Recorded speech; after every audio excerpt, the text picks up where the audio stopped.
Ay, nako. Kanina pa ako umaakyat dito. Wala pa rin tayo sa pinakatuktok. Ayan mga kawaso. Eto.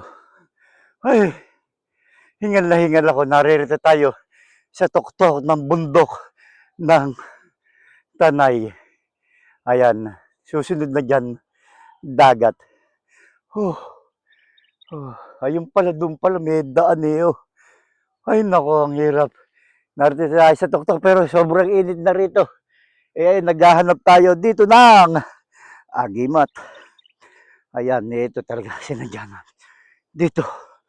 Ayan, naghahanap tayo ng agimat mga kawaso. Dahil ang alam ko, may bumagsak daw dito na isang kometa galing sa taas. Siyempre, sa taas manggagaling ang isang kometa. Ngayon, kukunin natin yung bato na yun. Hindi ko lang makita ha. Hindi ko makita. Baka ito na yun. Tayo natin. Baka ito na yun. Ito. Ito na nga siguro yun. Yung hinahanap ko. Pero maghahanap pa rin tayo ng iba. Dahil hindi tayo kontento kasi sabi nila, bilog yung bilog. Ito. Kaya nako, pag uwi natin, dami nating panghilod nito. Dahil ang dami naman ditong bilog, tapos butas-butas. Palagay ko, ito yun mga kawaso. Ito siya. Ayan, ito siya. Ito, galing yan sa taas. Ito na nga yung hinahanap natin. Napakaswerte nga naman talaga natin. No? Ang galing talaga ito, napangarapan ko lang to. Totoo to mga kawaso, totoo.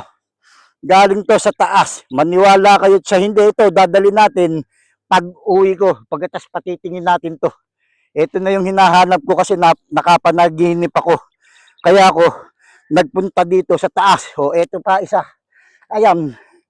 Ito siguro totoo magaang. Parang ibang bato to. Hindi yata bato to. Iba yan. Tain ng kalabaw yan. Ito talaga. Totoo. O sige mga kawaso, bababa na tayo. At sobrang init dito. Ayan, sobrang init. Naririto tayo sa ibabaw ng tuktok ng bundok ng Tanay. Ayan. Ayun. Biruin nyo. Nakakuha tayo, nakakachamba tayo mga kawaso. Ito yung ating napanaginipan. Ngayon, iuwi na natin to. Maraming salamat po sa inyo. Ngayon po ay araw ng Huwebes Santo. Mamaya gagawa tayo ng paunti-unti. Basta mahalaga, may bato na tayo. Ito ay galing sa taas, hindi ito galing sa baba. Alam nyo kung bakit? Dahil siya butas-butas. O pagkatapos may kumikinang kawaso. Tignan nyo. O sige po, ito si Badwaso, ang inyong home painter. Sobrang init pala rito.